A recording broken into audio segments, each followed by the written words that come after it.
Merci,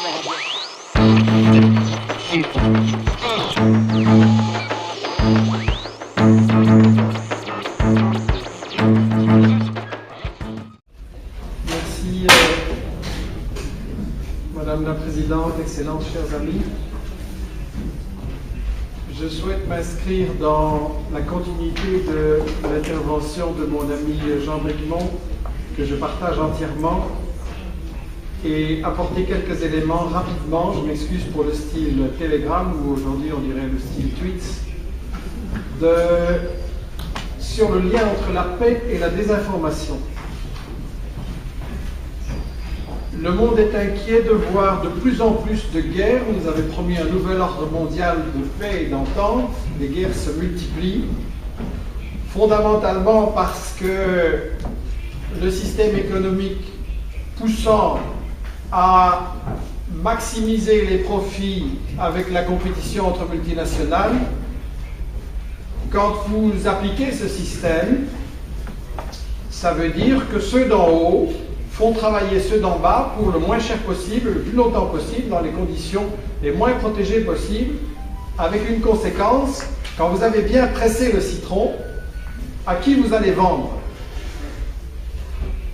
Et comme ce problème n'a pas de solution tant qu'on garde les privilèges de ceux d'en haut, la solution est d'utiliser les capitaux qu'on a accumulés et qui ne servent plus à rien, à aller piller les richesses du Sud: pétrole, matières premières, main-d'œuvre, marché, ce qui ne fait qu'aggraver le fossé entre riches et pauvres. Et comme évidemment ceux d'en bas ne sont pas toujours d'accord, ça nécessite la multiplication des guerres auxquelles on assiste aujourd'hui.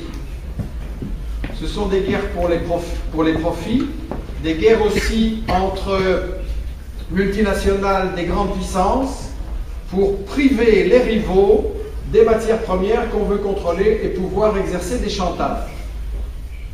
Mais évidemment, les États-Unis, qui ont multiplié les guerres avec leurs alliés depuis 20 ans, avec un objectif fondamental, comme nous l'avons expliqué dans le livre La stratégie du chaos, un objectif fondamental d'encercler la Chine et d'empêcher l'alliance Sud-Sud entre Chine, Afrique et Amérique latine. Il s'agit de maintenir les pays du Sud dans cette position de monopole, de chantage, pas d'alternative. Mais quand nous parlons de ça, nous sommes totalement exclus des médias du Nord. Jean et moi, on ne passera jamais au journal télévisé pour expliquer que ce qu'on nous raconte pour justifier une guerre, c'est juste la propagande de ceux qui mènent la guerre et qu'il y a d'autres sources d'information. Comme je le souligne chaque fois, les guerres ne commencent pas par des bombes, mais par des médias mensonges. Il faut manipuler l'opinion publique du Nord pour lui faire croire qu'il ne s'agit pas d'une guerre économique, d'une guerre pour le fric, d'une guerre pour le pétrole, d'autres matières, mais qu'il s'agit d'une guerre humanitaire pour la démocratie, pour empêcher un grand danger, le terrorisme, etc. On applique là-dedans toujours les mêmes recettes à chaque guerre. On peut vérifier sur le passé et malheureusement sur celles qui vont venir, ou celles qui sont en préparation. 5 principes de la propagande de guerre: occulter les intérêts économiques, occulter l'histoire, inverser la victime et l'agresseur, sataniser, démoniser, présenter des images d'atrocités. Si on n'en a pas, on va chercher dans les archives un autre pays, un autre moment, une autre histoire, et on fait trembler l'opinion publique dans le Nord pour lui faire croire qu'on la protège contre un grand danger. Et 5e grand principe de la propagande de guerre: monopoliser, empêcher le débat, empêcher les gens de voir qu'il y a, puisqu'il y a 2 intérêts dans un conflit, forcément il y a 2 points de vue. Que dirait-on d'un juge qui dirait à une partie « je vous écoute » et à l'autre « silence ». Et ça, c'est les médias du Nord. Bien. Ça n'est pas une surprise. Le problème n'est pas nouveau. Nous vivons au Nord dans un système des médias qui n'a rien de démocratique. Dans cette organisation, McBride avait déjà posé le problème il y a 40 ans. Le système des médias est un système étroitement lié aux multinationales pour faire accepter les politiques de ces multinationales, la pauvreté qui en est la conséquence et la guerre qui en est la conséquence aussi. Quand on voit qui informe dans le Nord, M. Lagardère, par exemple, le plus gros monopole médiatique français, contrôle des télévisions, des radios comme Europe 1, toute une série de quotidiens, des magazines par image, Marie-Claire, Entrevue, Parents, Télé 7 jours, longue liste. Pratiquement la moitié des maisons d'édition en France, y compris achètent les manuels scolaires des enfants, des distributeurs comme Brillet que vous voyez dans les aéroports et les gares, et tout ça. Donc c'est un empire de presse et de manipulation, parce qu'en même temps, M. Lagardère est le principal marchand d'armes et d'armement en France et en Europe. Eurocopter, Eurofighter, les drones fabriqués avec Israël. Et donc ces gens-là nous informent. Comment est-ce qu'on peut imaginer qu'ils vont nous informer sur des guerres dont ils tirent leurs bénéfices et leurs profits? On a en France aussi le fait que l'information est monopolisée par 3 familles, Lagardère, Bouygues avec TF1, Dassault avec Le Figaro, tous des gens qui collaborent avec Israël, qui lui fournissent des armements ou les moyens de sa colonisation. Donc on se trouve devant un système de médias intégrés dans une machine de guerre, dans une machine de multinationale. La guerre est clairement aussi une guerre de l'information. Et il me semble que, sans être un spécialiste de l'UNESCO, une tâche en tout cas fondamentale serait d'apporter une éducation aux médias. C'est pas parce qu'on a vu des images à la télé que c'est vrai. Et apprendre depuis l'âge le plus jeune à vraiment réfléchir de manière critique sur les images qu'on voit à la télévision et confronter les points de vue essentiellement. Et là, on se trouve devant une lutte contre le maintien d'une mentalité coloniale et d'une arrogance coloniale qui est frappante dans les médias et chez les intellectuels européens, en tout cas ceux qui passent à la télévision. Et ça a été bien exprimé par l'écrivain français Régis Debray. Parlant de ces intellectuels et médias européens, on a enlevé le casque, mais la tête chez nous reste coloniale. Le monde doit nous ressembler, à défaut de quoi il sera déclaré arriéré ou sauvage. Si vous n'êtes pas suisse, si vous n'avez pas pillé la planète, pardon pour les Suisses, si vous n'êtes pas suisse, si vous n'avez pas pillé la planète pendant 5 siècles, si vous n'avez pas été alphabétisé, industrialisé, étatisé à la même époque que nous, vous relevez de la barbarie. Fin de citation.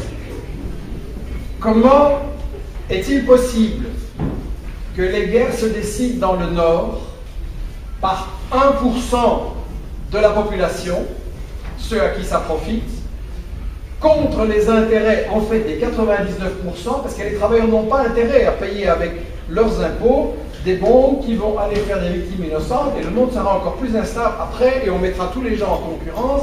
Et si on empêche les pays du Sud de se développer, ça veut dire qu'évidemment on aura une immigration, et on dira, comme certaines forces dans ce pays, que les immigrés sont la cause de tout, alors qu'en réalité on fait soigneusement venir une immigration pour baisser les conditions de travail, pour baisser les salaires.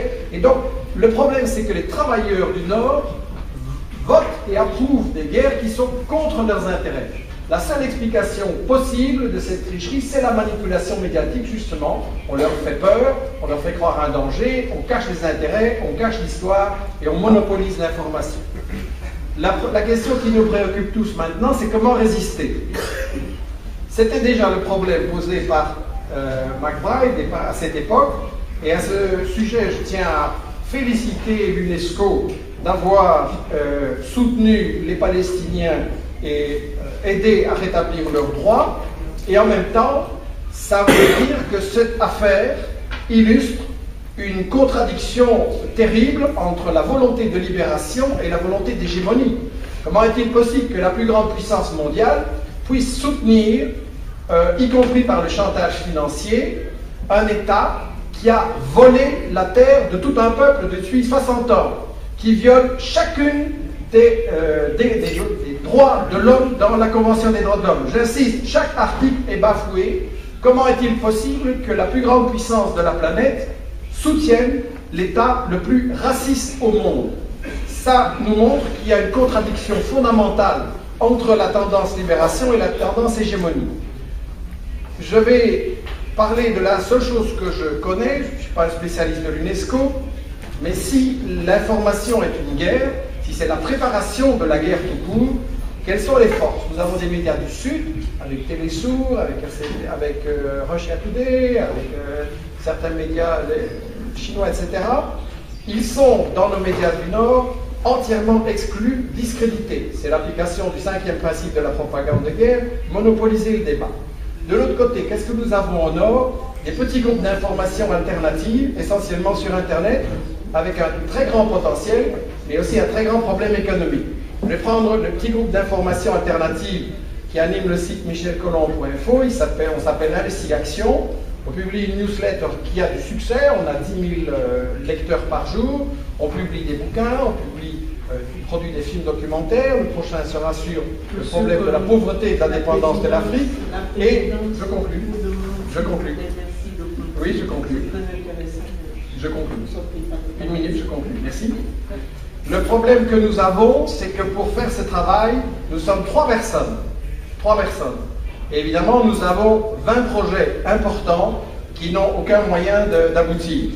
Et toute une série d'autres sites et d'initiatives de médias alternatifs sont exactement dans la même situation que nous.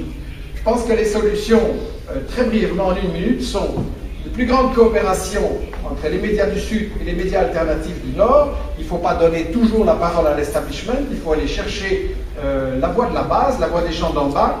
Et deuxièmement, j'étais au Venezuela la semaine passée, et j'ai eu l'occasion de parler avec ce qu'on appelle las madres del barrio, des femmes qui étaient complètement oubliées, exclues, sans logement, sans éducation. Et elle a un mouvement d'émancipation extraordinaire qui fait que justement elle joue un rôle participatif maintenant. Mon rêve, c'est que ces femmes et toutes les masses populaires qu'il y a dans les pays du Sud puissent intervenir sur Internet, qui est un média où là on peut se battre contre le monopole de l'information, et qu'elles puissent parler directement, par les mails, par les chats, par Skype, par toutes sortes de moyens, aux gens du Nord pour leur dire les guerres qu'on fait ou qu'on prépare contre les gens du Sud, c'est aussi contre toi.